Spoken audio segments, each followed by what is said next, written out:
All right, so this is what we'll be covering in today's session. And then in the discussion, we'll be talking about step 5 and reviewing the discussion and the activities that you did regarding the monitoring step. So session 6, what this means is you've completed all 5 steps of the adaptation workbook. So congratulations, you did it. It's a lot of work, we know it is, and so we're really pumped that you've made it this far. We should like throw confetti or something. It's really fantastic. So congratulations, it takes a lot of work. I'm sure you have some things you want to button up, but definitely give yourself a moment to pat yourself on the back about all the work you've done.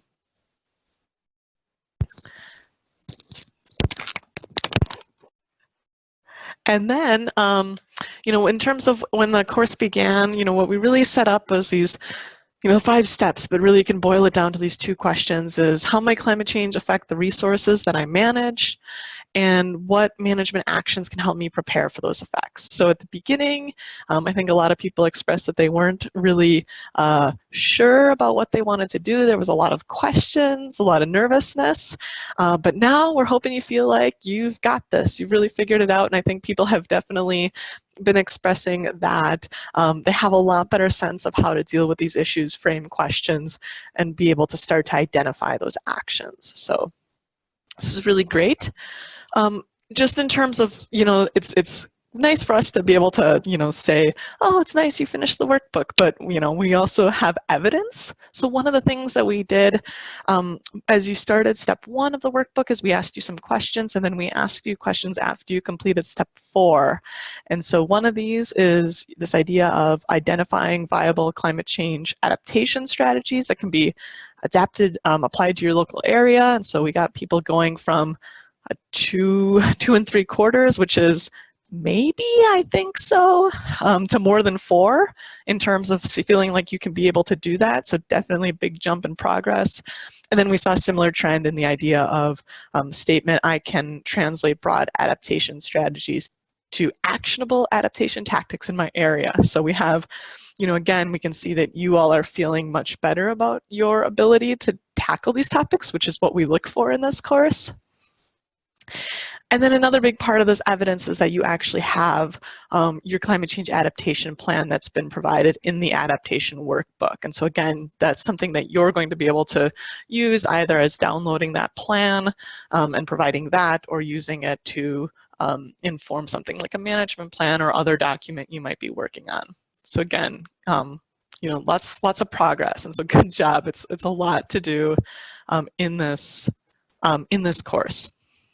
So just to kind of remind you of where we are, we really wanted to help you learn how to practice adaptation using the adaptation workbook process. And so now you've done that, you know how to use it, and that resource is available to you, forever. And so you can continue to use the online workbook in your accounts.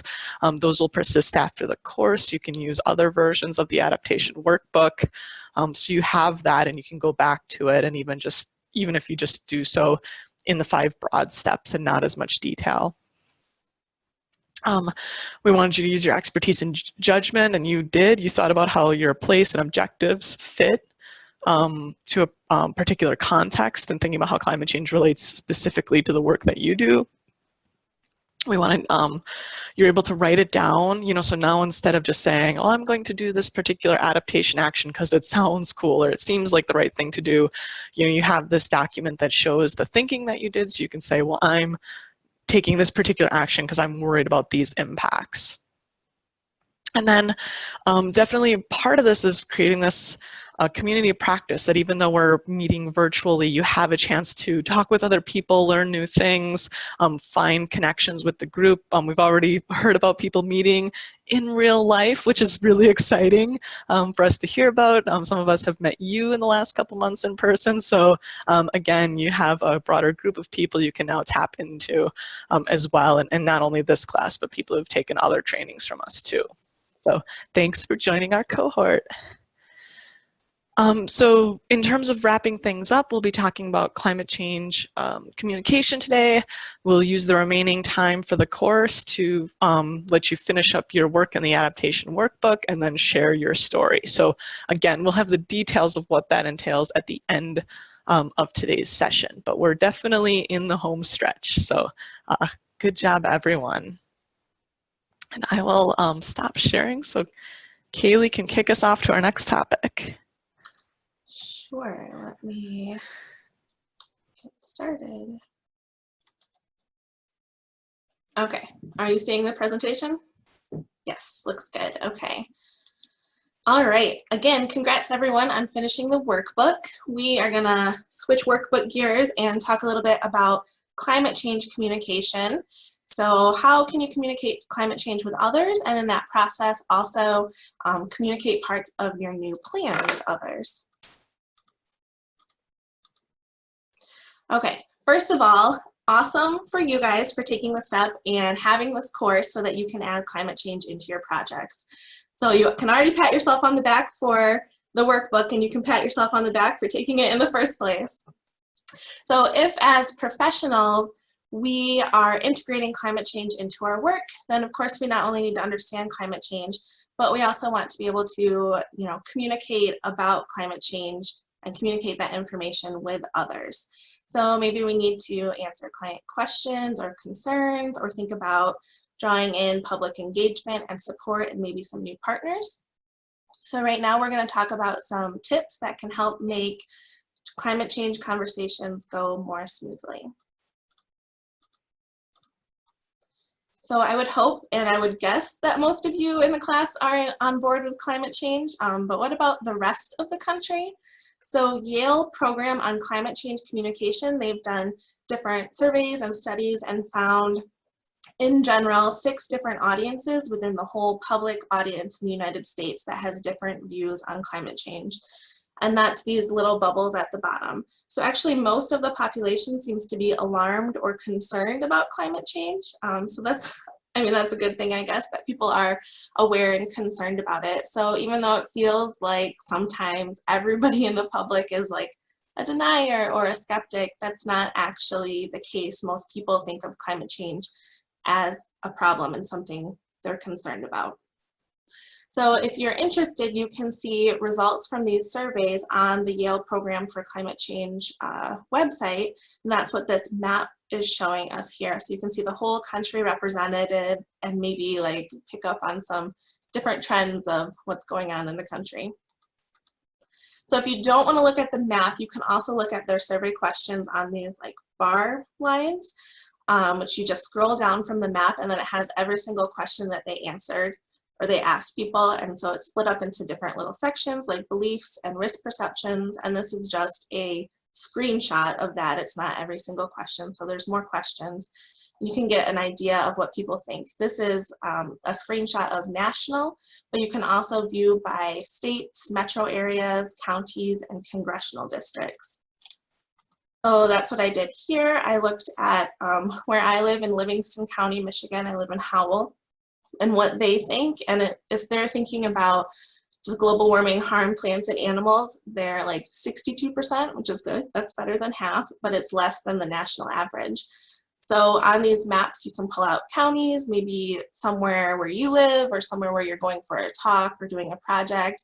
And then they have the drop down where you can look at each of these questions. And same thing, if you don't want to look at a map, if you scroll down, there'll be those bar lines that will show you like your county or whatever location you click on. And then this paper highlights results from a survey of foresters in Canada regarding climate change perceptions. So the overall finding for the survey was that foresters are more concerned with climate change than the general population, which makes sense if you look at this. So in Canada, about high 80% of foresters are concerned with climate change, and in like national awareness in the United States was like high 60s. So basically foresters believe that climate change is happening and they agree as a professional body. That makes sense to us, right? Because foresters are the people in the woods. They're just like you and your peers, whether or not you're official foresters, you are out there doing the work and observing the changes.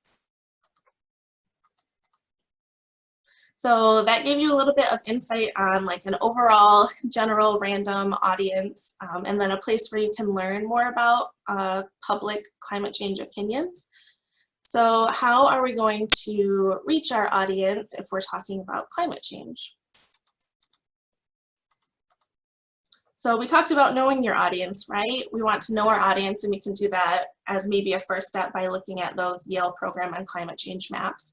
Or maybe we research an organization that we're going to talk to or that we're working with or writing for funding. So a big part of knowing your audience is knowing their values. What do they think is important? What do they care about?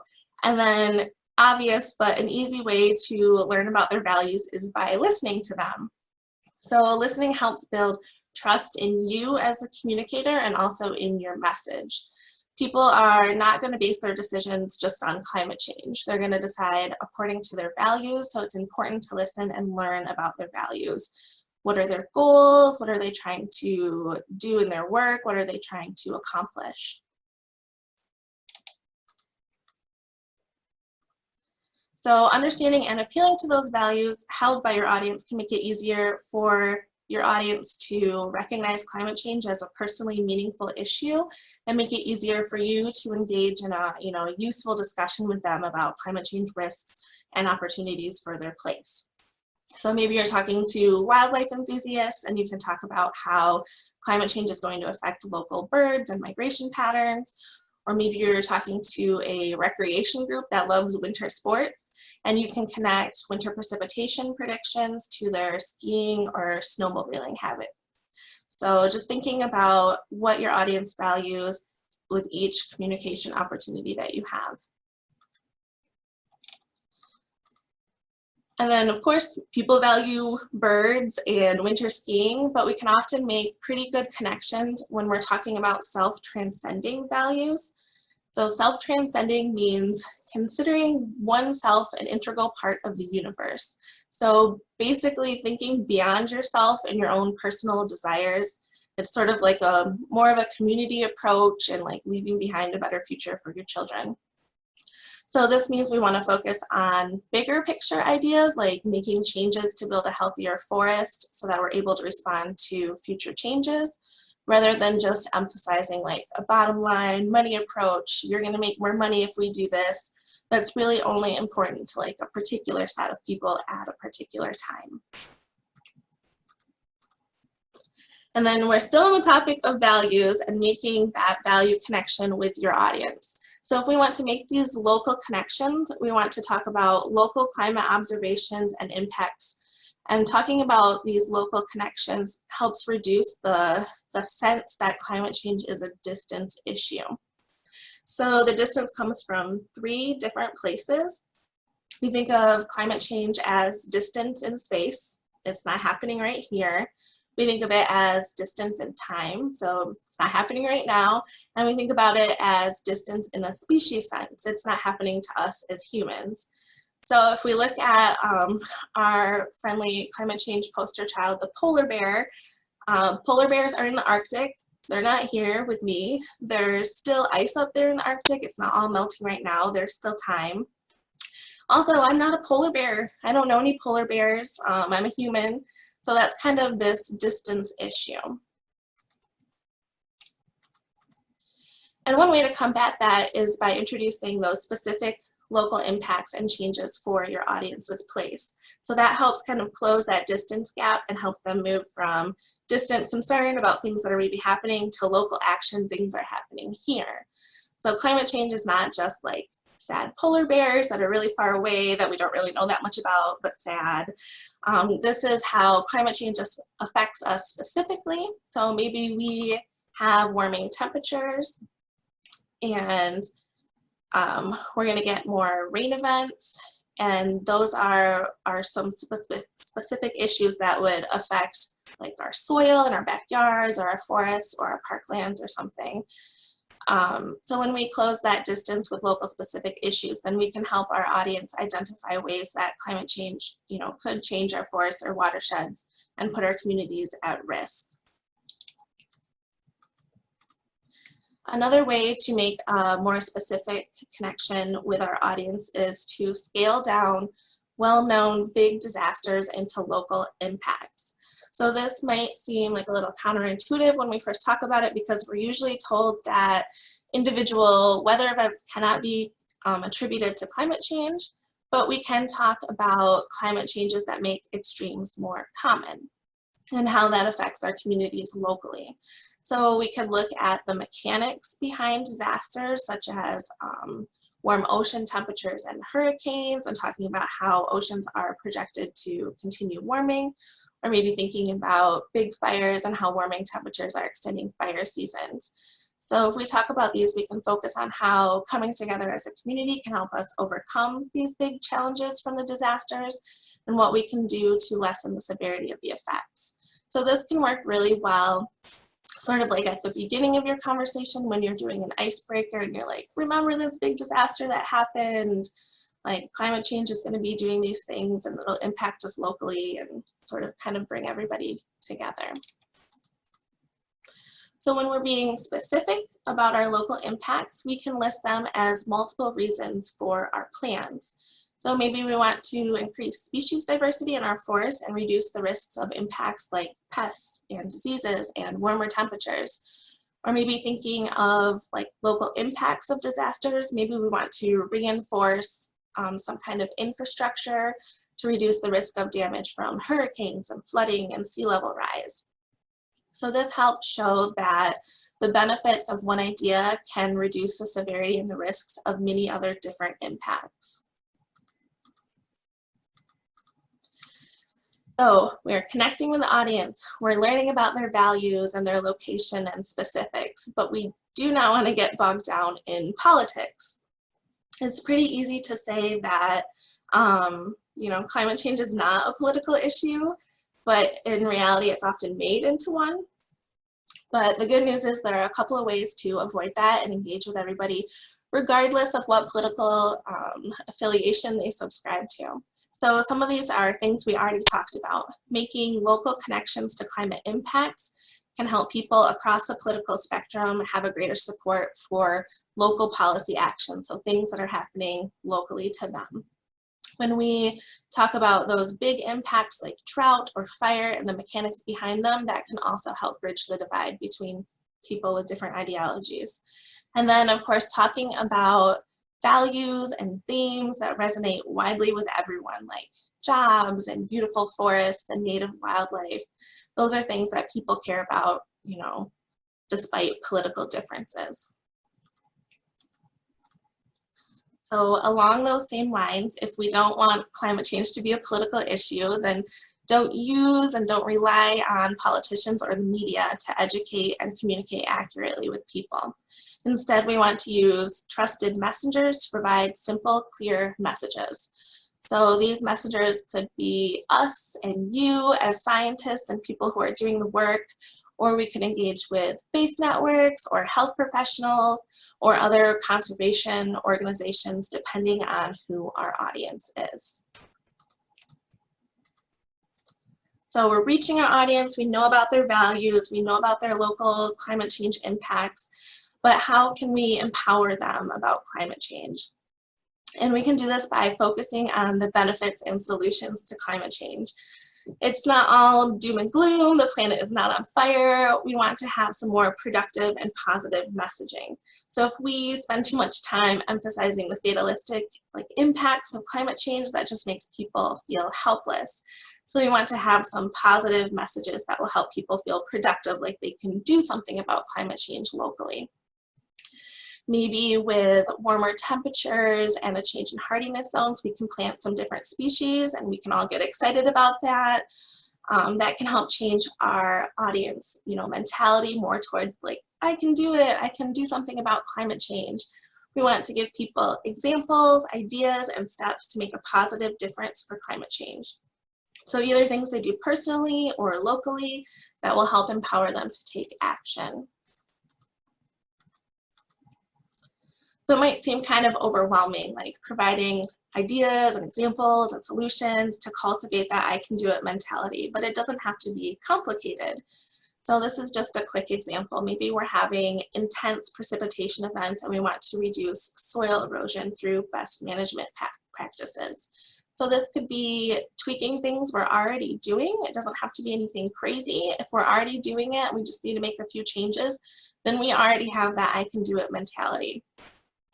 So maybe we need to go about talking about stabilizing roads or landings or trails, or maybe timing our harvest to avoid these new wet periods we're having. Maybe we suggest berms or some other way to divert water off of roads so that water infiltrates into forests rather than washing the soil out. So you probably already have many of these examples and ideas and solutions and steps that people can take that you can offer to help your audience feel positive and productive about making changes for climate change.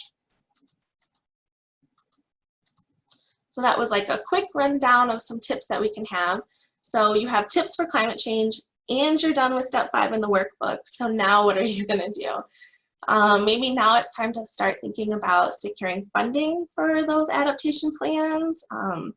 You know, do you need some money for all those new tactics you thought of in step 4 or some effective monitoring from step 5? So if we want to appeal for funding, then we need to start off with these effective communication skills and storytelling. So we are going to tell our adaptation stories. Telling your adaptation story can give you the opportunity to highlight the co-benefits of good management.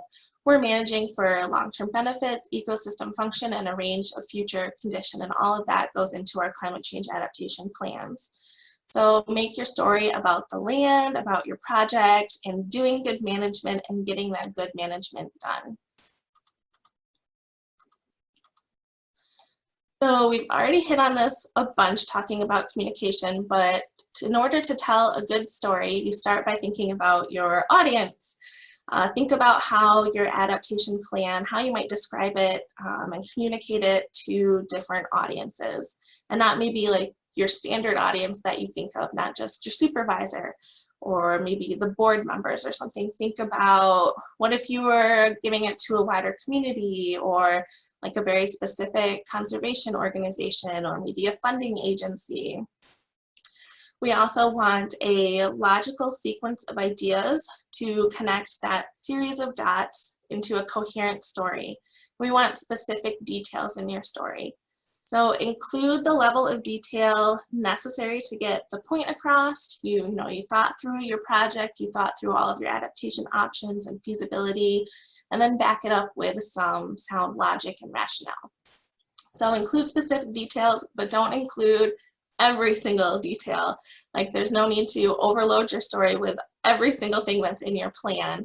So we're telling adaptation stories. We are not telling adaptation sagas or adaptation 3-part trilogies. We want to tell a good, quick story. And we also want to talk about how our actions connect to the bigger picture.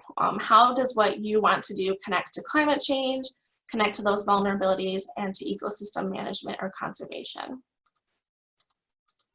So here's a good example storyline to follow. You start with your place, your purpose, move on to key risks from climate change. Then we talk about adaptation actions to address those risks and end with outcomes and benefits of actions. So does this sound suspiciously familiar to anything you've done recently? It should. It's basically the steps that you've done. You've already done all of this work. You can put it together into a story. Oops. And then to give you a practical place where you could tell your story, Danielle sent out an email about the Wildlife Conservation Society Climate Adaptation Fund, I think early last week. So pre-proposals for the applications are open now, and this could be a good place to use your adaptation story to secure funding for that adaptation project. Okay, I'm going to turn it over to Danielle so that she can talk about how you're going to do your adaptation story and give these presentations. Great. Kaylee, can you see my screen? Yes. The normal screen, not the presenter one? Perfect. Yes. Yeah. I added a slide and I noticed maybe your presentation didn't include it. Okay, anyways, so thank you so much, Kaylee. Thank you so much, Maria. I think all of you guys are super excited to be done with this course. But before you go, we're going to ask you to leave a little bit of your story with us. And how we're going to do that is next week, all of you will take over the reins of talking to the group. So instead of Maria and Kaylee or I talking to you, you'll be talking to us. And we'll be doing that through some short presentations. This is going to be your opportunity to be the star, to really captivate all of us with your awesome story. And Kaylee gave you many really interesting highlights and things to digest to think about how you'll tell that story. The format for our presentation time next week will be really short, so you'll want to practice because we're going to give you about 5 minutes, and we're going to time you and try to keep you to those 5 minutes. But you can imagine this being, you know, sort of your elevator pitch for each step of the adaptation workbook. Each step that you've gone through, maybe pick one management unit or one major storyline to track the entire time.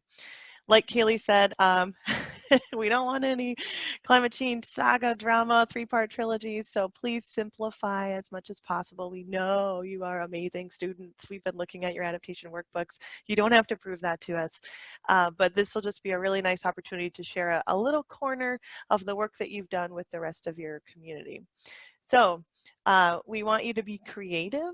We want you to show your story in whatever way you're comfortable, but I will walk you through some example slides that we will send out to all of you just to help, you know, build that foundation, that structure so that you have a place to launch off of.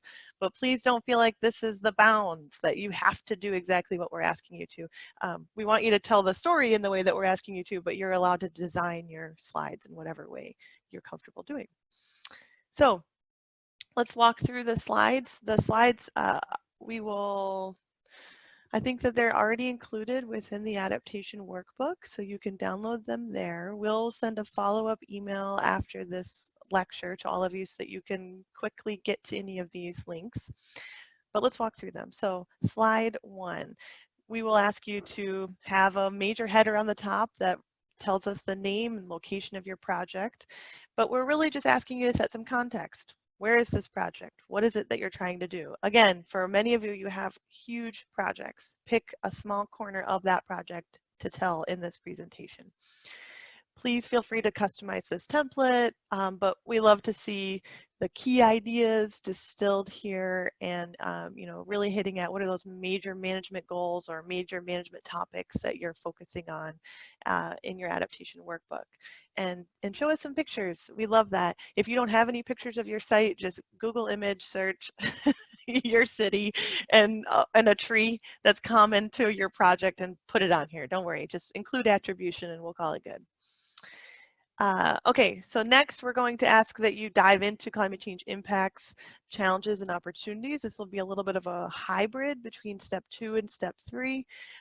Really make sure we're connecting those dots. So give us a sense of what are those major climate change impacts that are likely to affect the work that you're trying to do. And if you want, you can dive into those management challenges as well.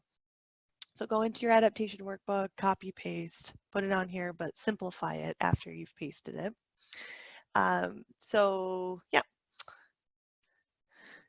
Next, we'll get into adaptation actions. You know, what are those, how are you responding to those impacts and those challenges that you've just addressed in that previous slide? What is it that you decided to do?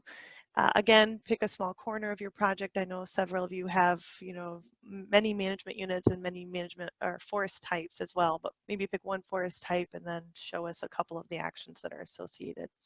If you have any ideas that are new and different, feel free to throw those out there. Those are really great. Even if you're not sure that those are something that you're going to are actionable as your priority actions, it is really interesting to sort of see what that long-term view is for your project. You know, maybe you'll do certain things now, but then if there's a threshold or a tipping point, you'll maybe highly consider something else. And so that would be a really interesting point to include here.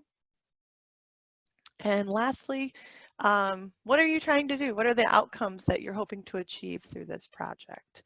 So spend a little time wrapping up your story in this last slide. So 1, 2, 3, 4 slides. So there will only be 4 slides, and we'll ask you to, again, prepare a little script that can get you through that in about a minute per slide. Okay, so we're going to, all of those slides are currently uploaded within the adaptation workbook, I think in lecture 6. We'll send the links to those, but please download those so that you have an idea of what it is that we're expecting, but do what you want in order to tell your story. Before you leave, maybe right now before you leave, and we'll ask you before you leave your discussion groups, if you can go on to this link that I have here, tinyurl.com/app-signup. We would like you to sign up for your presentation slot. What we're going to do is we're going to take over the time that you've reserved for lecture on Tuesday at this time, and then the time thereafter, which we usually have reserved for the Tuesday discussion group, and we will also take over the Wednesday discussion group time, and we'll just let you guys run the show as far as providing your presentations. So we are looking for some folks to overflow into this time slot if anyone is more available. It doesn't matter if you're from the Wednesday group and if you want to do it during this time, sign up. First come, first serve. And we'll follow up later this week with a full list of who's signed up for each of those and let you know that you're on. So that is that. Maria, Kaylee, can one of you post that link into the chat box just so it's a little bit more accessible for folks? Thank you. Okay, so we wanted to keep you within the half an hour. I think I just blasted it a little bit outward. But just to wrap up, the assignment for next time is to, like Maria said, just button up all of the pieces that you've been working on and try to finish the final pieces of your adaptation workbook, including homework 6, which is the presentation.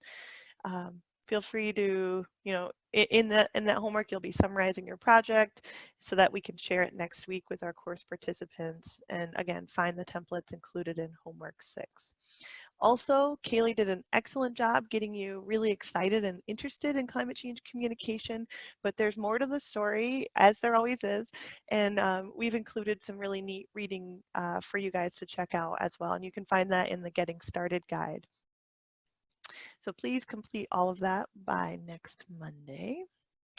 And then for anyone who's still on the line, there is one extra really cool thing that all of you guys should do, and I know that you're ready to do right now, which is to share your adaptation story to a much wider audience on our website at forestadaptation.org.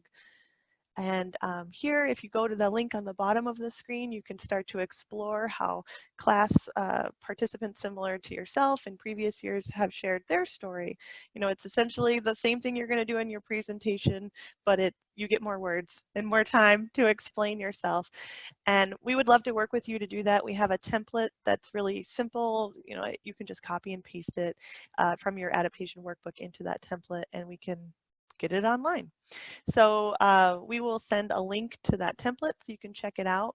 We would love if all of you wanted to do this, and we would work with you to ensure that it tells your story and really reflects the positive attributes of the work that you're doing, and your organization gets credit as well. Okay, so looking ahead, come next week to share your story, and we'll see you then. So thank you so much for taking part in this course. Unfortunately, I think many of the facilitators that you're used to seeing might not be here next week, but we want you to know that we care about you, and we're really excited to have worked with you over the several weeks, and you guys are amazing rock stars, so thank you so much.